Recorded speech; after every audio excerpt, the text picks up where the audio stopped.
There's a thing folks out here don't say out loud, but everybody knows it just the same.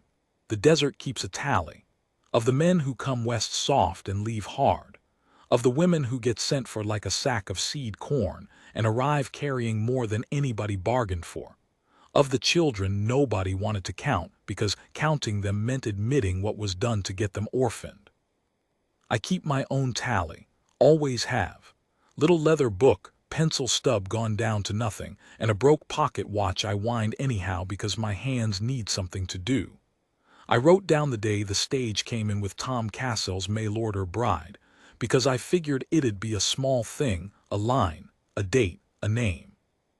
I was wrong about that the way I've been wrong about most things that mattered. She stepped down off that coach with the sun behind her so I couldn't see her face, only the shape of her, and the shape of a smaller someone holding tight to her skirt. And before Tom could so much as get his hat off, before the preacher could clear his throat, before I could decide whether to look away, she said her one condition out loud for the whole street to hear. And I watched a grown man's whole life turn over in the dirt like a wagon hitting a washout at speed. You want to know what she said? I'll get to it. But you best understand the cost of it first, because out here a thing isn't true until it's bled for, and this one bled plenty. This is the part where I tell you I'm not a good man. Just an honest one mostly, and only when it doesn't cost me. So believe me when I say I'd never seen anything like what came after. The stage was 4 days late, and Tom Castell had worn a groove in the boardwalk waiting on it.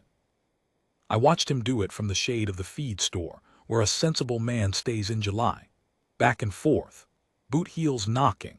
He'd had his good shirt on since Tuesday and it was Friday now, and the collar had gone gray at the fold where his neck sweated through it. Every hour or so he'd take out the little tintype the agency had sent, a woman's face the size of a thumbnail, brown printed, already half worn off from his thumb going over it, and he'd look at it like a man checking a map he didn't trust. I should tell you about Tom before I tell you the rest, because the rest doesn't land if you don't know what kind of fool he was. Good kind, the expensive kind. Tom buried his first wife 3 winters back. Fever took her quick, which folks said was a mercy, and took the baby slow after, which wasn't. After that Tom went quiet the way a house goes quiet, not empty, exactly, just gone still inside, like the clock stopped and nobody had the heart to wind it. He ran his cattle. He paid his hands fair. He came to town on the 1st of the month and bought what he needed and said his pleases and thank yous and went home to a kitchen with 1 chair pulled out. A man can live like that a long time, too long. Tom's mistake was being smart enough to know it. So he sent off to one of those agencies back east, the kind that runs a column of women's names and ages and what they're willing to do, keep house, raise young ones, go west to a place they've never seen on the say-so of a man they've never met. He paid the fee. He paid the fare.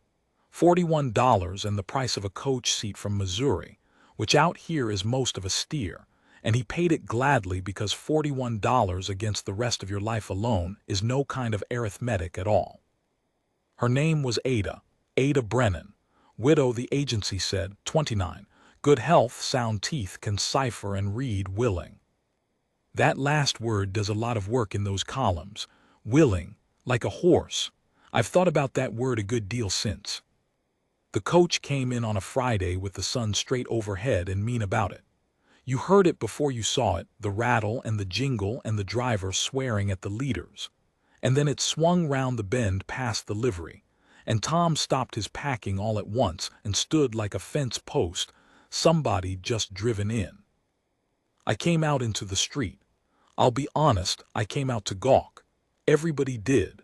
There's not much for entertainment in a town this size, and a man's bride arriving is better than a hanging because nobody has to feel bad about watching. The driver hauled the team down. Dusk caught up with the coach and rolled over it and on past us, and we all stood in it squinting and spitting grit, and the door swung open. A man got down first, a drummer by his case, and tipped his hat at nobody and made for the saloon. Then a hand came out and gripped the doorframe, a woman's hand, and down she came. I won't lie and say she was beautiful, because that's not the kind of thing my eyes are built to judge, and anyhow it'd be a lie of a different sort. What I'll say is she came down off that coach like she decided something on the ride and wasn't going to be talked out of it. There's a way some people stand. You learn to read it in cattle and in men, and once in a while in a woman, and it means I have already lost more than you can take from me, so go on and try. She was tall, dark hair pinned up under a flat traveling hat gone brown with road, a gray dress, plain, mended at one cuff, and you could see she'd done the mending herself and done it well. Her face, I'd say tired before I'd say pretty, but there was a steadiness in it. Eyes that went over the whole street in one slow pass, taking the count, the way I take account, and I felt a strange kinship with her right then that I didn't have words for and still don't. Tom took a step, got his hat off, held it against his chest like it might keep his heart in. "Mrs. Brennan," he said. His voice cracked on the second part. He'd practiced it, you could tell. Practiced it for 4 days on a boardwalk and it cracked anyway. She looked at him a long moment, not unkind, just measuring, and then she turned back to the coach door and reached up a hand into the dark of it and said something soft, and a child climbed down into the light. You have to understand what that street was, in that moment, to understand what happened to it. This was Apache country, or had been, depending who you asked and how recent. We'd had the raids. Everybody had lost somebody or knew somebody who had a cousin out on the Sonata Road, a whole family up the San Pedro, the Peterson boy who came back from a wood-cutting party with one arm and no words left in him.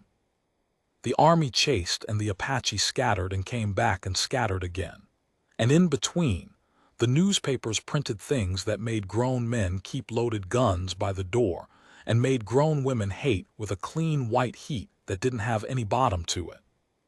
And the child that came down off that coach was Apache. 6 years old, maybe 7.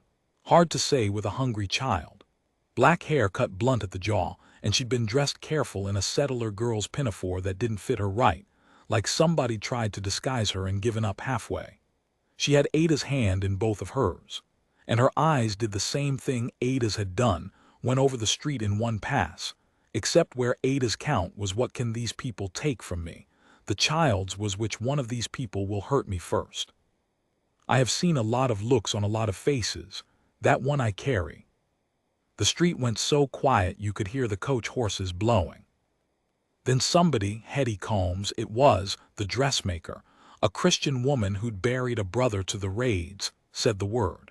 The word for an Apache that I won't write here because writing it would be doing it again. Said it low and disgusted, the way you'd say a thing you'd found dead under the porch. And it moved through the crowd like a match down a powder trail. Tom stood there with his hat against his chest and his mouth open and the whole arrangement of his life, the $41, the column, the willing, coming apart in front of him in the dust. He looked at Ada. He looked at the child. He looked back at Ada and I watched him try to find the words for a question he had no business needing to ask. Ada saved him the trouble. She stepped forward, not far, just enough to put herself square between the child and the street, just enough that anyone wanting to get at the girl would have to come through her first. And she pitched her voice to Carrie, because she'd clearly decided the whole town might as well hear it at once and be done. "Mr. Castell," steady as a level, "I'll keep my word. I'll be your wife. I'll keep your house and bear what comes and I won't shame you in it, and I'll work as hard as any woman you could have sent for and harder." A breath. "But I have one condition, and there's no moving me off it, so you'd best hear it now in front of God and these people while you can still send me back." You could have heard a hat drop. "This is Nahleen," she said, the child's name. Ada said it careful like a thing she'd been trusted with. "She comes with me. She stays with me. Wherever I go, she goes, and whoever raises a hand to her answers to me, and that includes you, and that includes every soul on this street." Her eyes went around, slow, that count again, and they didn't flinch off anybody. "You paid for a wife, Mr. Castell. The girl's not for sale and never was. She's the price of me. Take us both or send us both back, but you'll not separate us, not for $41 and not for 41,000. And then she stood there in the heat, with the child's hands locked in hers, and waited to find out the rest of her life. Now, I told you Tom was a fool of the expensive kind. Here's where it cost him. A smart man, a careful man, a man who counted like I count, would have put his hat back on and said, "I'm sorry for your trouble, ma'am. But I sent for a wife, not a war," and walked off, and nobody on that street would have blamed him. They'd have helped him, in fact. Half of them were already looking at Tom with that look that says, "Do the sensible thing, and we'll forget you ever did the foolish one." He could have kept his standing, his cattle, his name, his hide, all of it, for the price of turning a woman and a child back out into the desert that had already done its level best to kill them. Tom Castell stood there a long time. I watched his face, and I'll tell you what I saw cross it in order, because I've thought about it enough to have the order right. First, plain fear, the animal kind, the kind that knows the street is a powder trail and the match is already struck. Then something older and sadder, and I'd put money it was the fever winter and the one chair pulled out and the clock that stopped.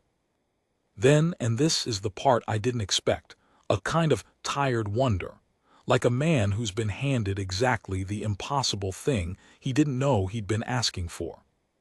He looked at the child, at Nahleen, and the child, who'd learned to read men's faces the hard way and faster than any child should, looked back at him and went very still, the way a rabbit goes still, the way you go still when stillness is the only weapon you've got left. And Tom Castell got down on his haunches in the dirt of the main street slow, with his bad knee cracking so loud I heard it from where I stood, until he was more or less level with her. He didn't reach out, smart enough not to reach out. He just got himself down to where she could see he wasn't above her. "Miss Nahleen," he said, got the name near enough right. "I got a porch faces the mountains, and in the evening the light comes down off 'em gold as anything you ever saw. I've been watching it alone 3 years, and it's a waste, a thing like that watched alone." He swallowed. "I'd take it kindly if you'd watch it with me. You and your," he looked up at Ada, and something passed between them I couldn't name, "your folks."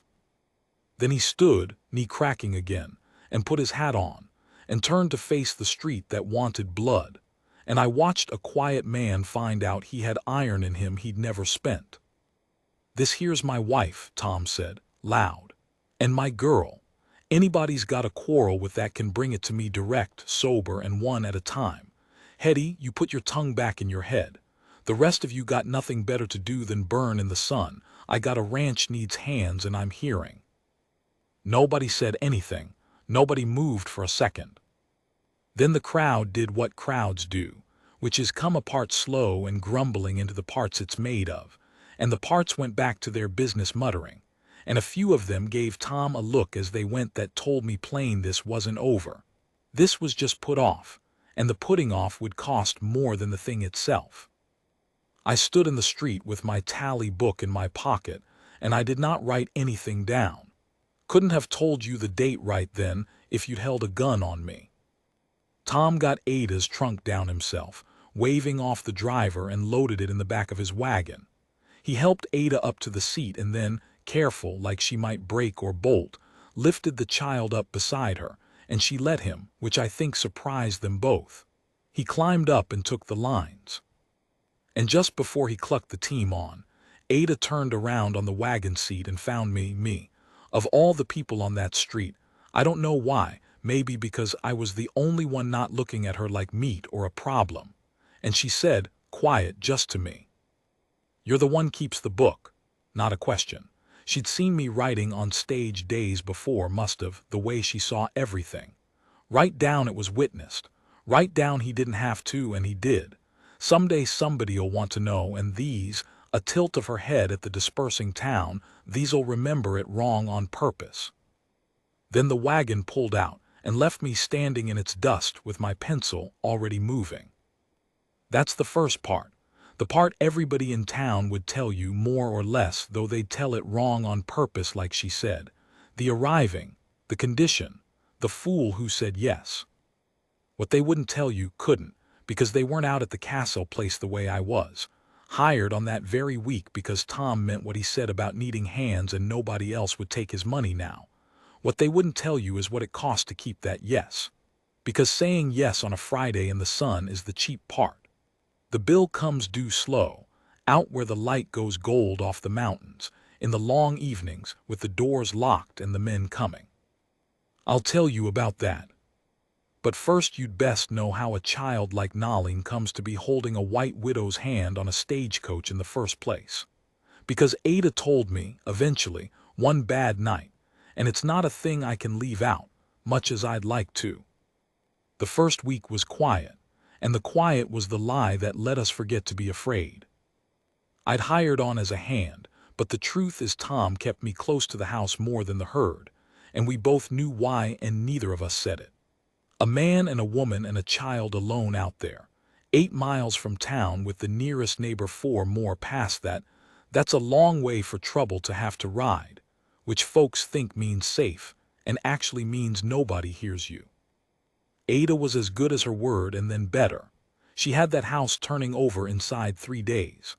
Tom's kitchen, which had gone to a bachelor's gray, came back to life, bread rising, a garden patch turned and planted late but planted, the one chair joined by 3 more that Tom dragged in from the barn and sanded the splinters off himself. She didn't fuss at him or sweet-talk him. She just worked alongside, and slow, real slow like ice going off a trough, the still went out of that house and something living came into it. And the child. I'd be lying if I said I took to Nahleen right off. I didn't. I'd lost a man I rode with to the raids years back, and I had that hate in me same as everybody, sitting low and mean in the gut where you don't look at it. First few days I'd catch her watching me from a doorway and feel it come up, that old ugly thing, and I'd have to walk it off. What got me past it wasn't anything she said. She didn't speak much, and what she had was mostly Apache with a little Spanish and less English, and Ada was teaching her the rest careful, a word at a time. What got me was watching her work. That child could not sit idle, couldn't bear to. She'd seen what happens to the useless, I figured out later, seen it close.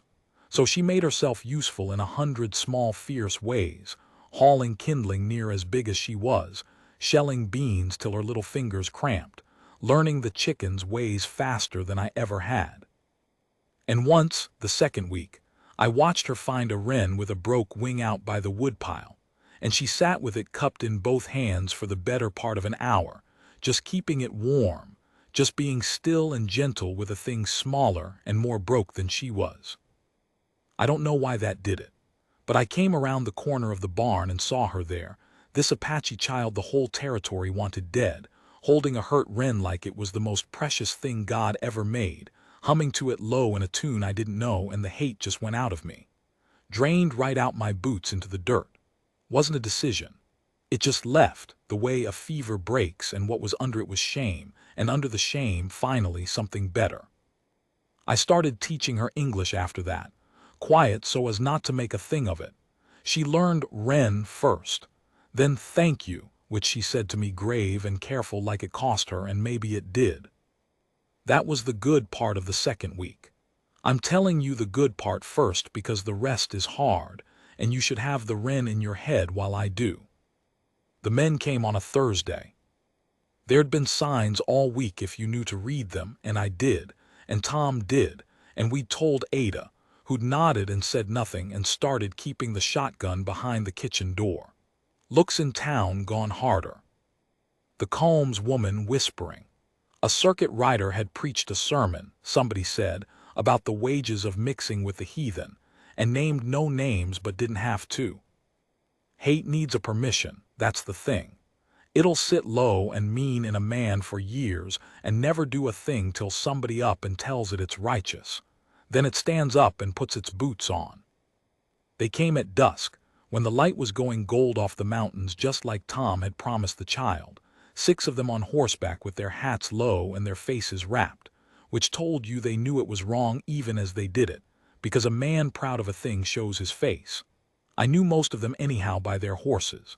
That's the part nobody likes to hear about a lynch crowd. It's not strangers. It's the men you've bought feed off of. It's the fella sang next to you in church." Tom met them on the porch with his rifle held down but ready, and me at the corner of the house with mine and Ada inside with the child and the shotgun and the lamp blown out.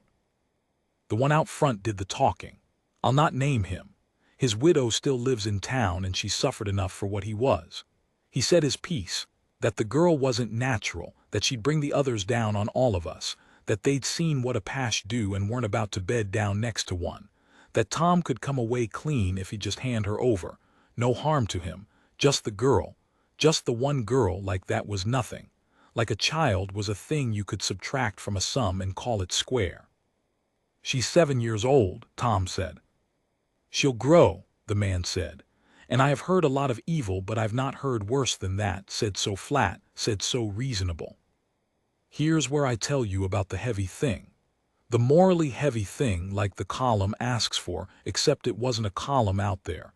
It was the actual dusk and the actual men and the actual weight of it. Because there was a moment, and I'll carry this one too, alongside the child's face on the stage, there was a moment where I thought about the math. 6 of them, 2 of us with Ada 3. Good men die over worse odds than that every day out here for less reason. I had a wife once myself, back before, and lost her to the country, and I knew exactly what it costs to bleed for somebody. And I'm ashamed to say that for the length of one breath, one single breath in the gold light, I did the arithmetic, and the arithmetic said it's one child, and it's not your child, and you could ride away from this, and nobody would ever know you'd thought about it. Then I heard, through the dark window behind me, the child humming, lo, that same tune, comforting the wren or comforting her own self or both, and the arithmetic just stopped, the way it stops, the way it stopped for Tom on the stage. Some sums you refuse to do because doing them is the same as losing the thing that makes you worth saving. I thumbed back the hammer, loud, so they'd hear it. "Tom," I said, easy, like we were talking cattle. "Which one you want, the talker or the one on the gray? On account of I can only watch the one of 'em while you watch t'other, and I'd hate for there to be confusion. It's a bluff mostly, a thing like that. 2 men can't win against 6. But it changes the math for them, see? Because now the talker has to wonder if he's the one who dies first, and so does the man on the gray, and a hate that'll ride out brave in a pack gets real quiet when it has to look at its own particular funeral. It might have held, I think it might have." Then Ada came out the door. She came out with the shotgun, and she didn't point it at the men. That's the thing I want you to understand, because it's the whole of who she was. She came out and she walked down off the porch right into the middle of it, into the line of fire, into the worst place a body could stand. And she set the shotgun down in the dirt at her own feet, put down her only weapon, on purpose, in front of 6 armed men, and she stood up empty-handed and she said, "You want her, you come through me." Not loud, she didn't have to be loud. The whole evening was holding its breath. "And you'll have to kill me to do it in front of all your neighbors, an unarmed woman, and then you'll have to live in this country with that. You'll have to sit in church with it. You'll have to look at your own girls across the supper table with it." She looked from face to rapt face, slow, that count of hers, and her voice never shook, not once, though I could see her hands had to ball into fists to keep from it. "I know some of you. I know your wives been kind to me before they were told not to be. So I'm asking you to go home. And in the morning you can tell yourselves I bluffed you. I don't care what you tell yourselves. Just go home and let me put my child to bed." My child, she said it plain. My child, not the girl, not this Apache, my child. And I watched it land on those men, every one, because every one of them had a child, and you cannot hate a thing all the way down once somebody's named it the same as your own. The talker sat his horse a long minute. Then he wheeled it hard and spat in the dirt to save his face, and said something about this not being finished, the way they always say, and rode off into the dark with the other 5 strung out behind him, and the dusk took them, and the gold light went off the mountains gray, and it was over. For that night, Ada bent down and picked her shotgun up out of the dirt and dusted it off, calm as you please, and went back inside, and I heard her say something soft to the child, and I heard the child answer, and I sat down right there on the porch step because my legs had quit on me and I hadn't noticed till just then. Tom sat down next to me. Neither of us said anything for a good while. "She'll be the death of all three of us," he said finally, not bitter, wondering. "Yep," I said. "I'd not change it." "Nope." That's about as much as two men like us are built to say to each other, but it was the whole of it. Later, much later, after the lamp was lit again and the child was finally down, Ada sat at the kitchen table and put her face in her hands for exactly 1 minute. I counted. The way I count, 1 minute of shaking, all the fear she'd swallowed coming up at once now that it was safe. And then she took her hands away and her face was dry and set, and she got up and put coffee on like nothing. And that's the night she told me where Nahleen came from. Because Tom had gone to walk the fence line and couldn't sleep, and it was just the two of us and the coffee and the dark, and I think she needed it out of her, and I was the one keeps the book. She'd been a laundress, she said, up at a fort, after her first husband died of the same fevers that take everybody out here. Just a laundress washing soldiers' shirts for coins.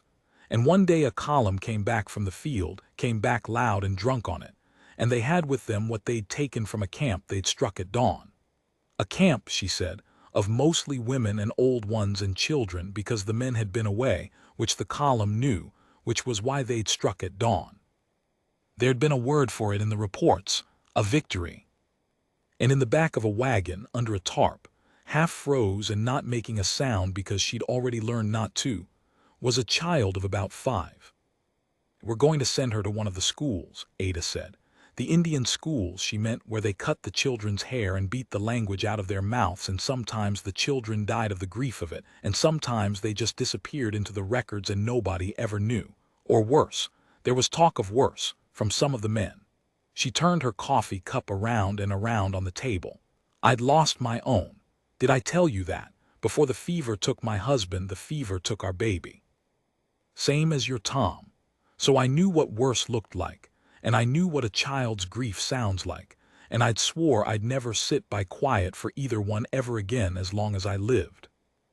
So she'd stolen her, plain and simple, walked into the supply wagon at night with a basket of clean shirts for cover and walked out with a child in the basket, and lit out, a white widow and an Apache girl, across a country that would kill them both on sight for 100 different reasons. And she'd been running ever since, town to town, doing what she could, until she ran clean out of money and luck both in Missouri and saw a column in a paper. A man wanting a wife, a man with a ranch 8 miles from anybody, a man who might, just might, be the kind of fool who'd say yes. "I gambled on him," she said, "on a stranger's face the size of my thumb. I gambled her life on it because I'd run out of any other bet to make." She looked up at me then, and for the first time her eyes weren't steady. "And he said yes. Out there in front of all of them he got down in the dirt and said yes. Do you know what that's like, mister, to bet everything on a stranger being good and win?" I said I didn't, which was true. I said I was starting to learn, which was also true. That's the second part. The night the men came, and the night I learned the cost of the child's life, paid first by people in a camp at dawn who never knew her name, and then by a laundress who threw away everything she had to keep her, and now by a quiet rancher and his hand who just found out the bill on a single word. Yes, runs longer than any of us could pay alone. He came in the fall, when the cottonwoods down by the creek had gone the color of old brass, and he came alone, and he came in the daytime with his hands open, which is how I knew right off he was a different thing than the men in the dusk had been. I was mending the corral fence when I saw him on the ridge, an Apache man on a paint horse, sitting still up there against the sky for the better part of an hour just looking down at the place, not hiding, letting himself be seen. I went and got Tom, and Tom went and got Ada, and the three of us stood in the yard and watched him watch us, and none of us reached for a gun, because there's a way of being seen that isn't a threat, and we all felt it. Finally he came down, slow, hands where we could see them. He stopped his horse a respectful way off and got down and stood by its head, and he was older than I'd first thought, gray coming in, a long scar down one forearm, eyes that had the same count in them I'd seen in Ada and in the child, the count of a person who's lost more than the world can give back. He spoke some English, more than the child had at first, enough. He'd been looking 3 years, he said. He'd been away, he didn't say where, but he said it in a way that meant the field, meant he'd been one of the men the Dawn column had counted on being gone, and he'd come back to a camp that wasn't there anymore. Most everyone dead, some taken, and among the taken, his brother's daughter, a girl about so high. He held his hand out flat at a height, and his hand was steady, but only because he was making it be. He'd been 3 years putting together what happened to the taken ones, following the thread of them through forts and schools and the few who'd talk. And the thread of one of them, one girl, went cold at a fort laundry and then turned up of all the impossible places as a story. A story that had traveled the way stories do, even out to where his people still were. A white woman and an Apache child, and a rancher who'd faced down a mob for them, and a town that talked of nothing else. So he'd come, to see if the story was his story, to see if the girl was his blood. And here it was, the heavy thing again, the heaviest, heavier than the men in the dusk, because the men in the dusk were easy, they were just evil, and you stand against evil and at least you know which way to point. This was something else. This was a good man with a true claim and an open hand, standing in the yard asking for his own. Ada had gone white. I'd never seen her go white, not even with the shotgun in the dirt. She'd faced 6 armed men without flinching, and this one unarmed man on a paint horse near put her on the ground, because the 6 had wanted to take something from her, and this one might have the right. She went and got the child. I want to be careful here, because this is the part of the story the column would want me to make pretty, and I won't, because it wasn't. Nahleen came out of the house, and she saw the man and she stopped. She didn't run to him. That's the thing the pretty version would have, the child running into her people's arms, but that's not what happened, because she'd been 5 when she was taken, and 3 years is most of a memory at that age, and she didn't know him. She knew Ada. She knew Tom and his gold light porch. She knew me and the wrens. This man was a stranger who looked like the ghosts of a thing she'd survived by not remembering. But she looked at him a long time, and he said something to her, soft, in their own tongue, a name, I think, not Nahleen, an older name, a baby name maybe, a name from before, and I watched something move across the child's face that I didn't have any business seeing. It was that private. Like a door she'd nailed shut coming open just a crack. Like a tune you forgot you knew. She didn't run to him, but she didn't run from him either.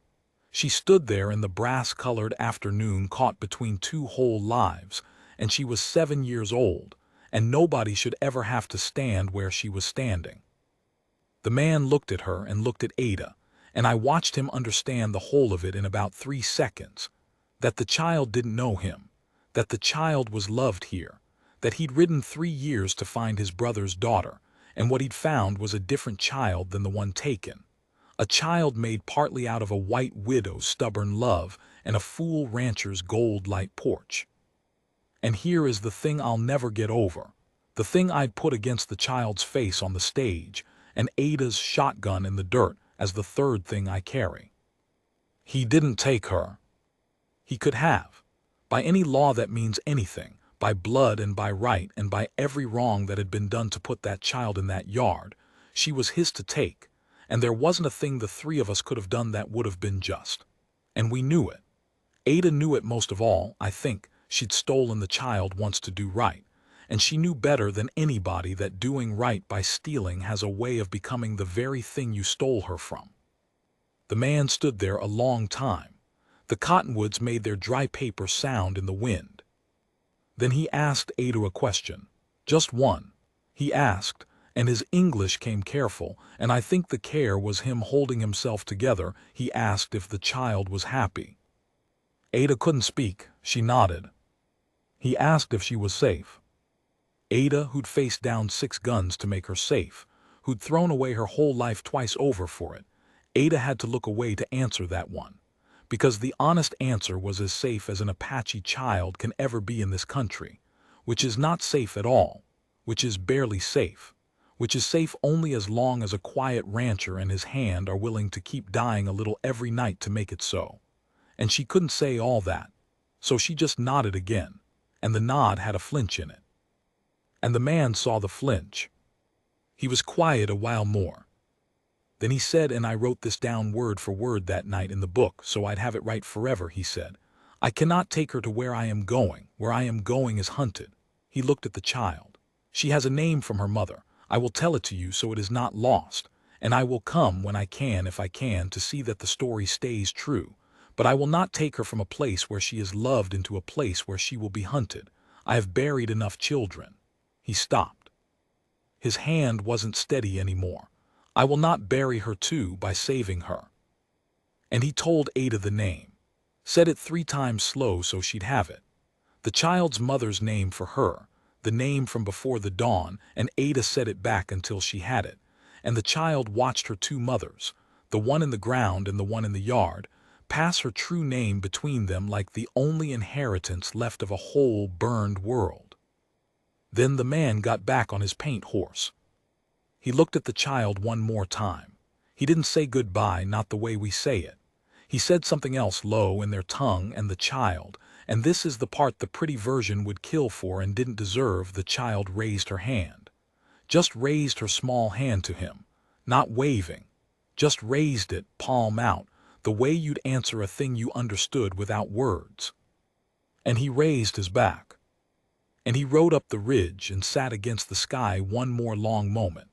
A man riding away from the last of his blood on purpose, choosing her life over his right to her, which is the hardest arithmetic there is and the only kind that's ever holy. Then he was gone over the ridge, and the brass-colored afternoon closed up behind him like water. Nahleen stood in the yard. Ada went to her and didn't grab her up, just knelt down beside her level, the way Tom had knelt on the stage that first day. And after a while the child leaned into her, just leaned. And Ada held her, and Tom came and stood over the both of them with his hat in his hands, and I went back to mending the fence because a man has to do something with his hands when his eyes have gone to water and he won't admit it. That winter the men didn't come again. I don't fully know why. Maybe the story changed in town the way stories do. Maybe somebody heard about an Apache man who rode 3 years and then rode away. And even hate has to sit down a minute in front of a thing like that. Maybe folks just got tired. Hate's heavy to carry, and most people set it down eventually if you make them carry it past their own children's faces enough times. Nahleen grew. She learned all her English and kept her own tongue too, fierce about it, because Ada made sure of it. Every night the mother's name said out loud, so it stayed true. I still keep the book. I wrote it all down like Ada asked, that first day in the dust. Wrote down he didn't have to, and he did. Wrote down the men in the dusk and the shotgun in the dirt. Wrote down the man on the paint horse and the hardest arithmetic and the small hand raised palm out against a brass-colored sky. I wrote it down because she was right. The town'll remember it wrong on purpose, and somebody someday will want to know it true. The light still comes down gold off those mountains in the evening. Tom watches it from his porch most nights, and Ada beside him, and the girl between them. 3 chairs and a 4th I dragged out for myself when they'll have me, which is more often than a man like me deserves. I count it the best thing I ever witnessed. I count it the only thing I ever did that mattered, the night I thumbed back that hammer and refused the math. There's more I could tell you. About what became of the girl, and whether the man ever came back like he said, and what it cost in the years after to keep that gold light porch from the world that wanted it dark.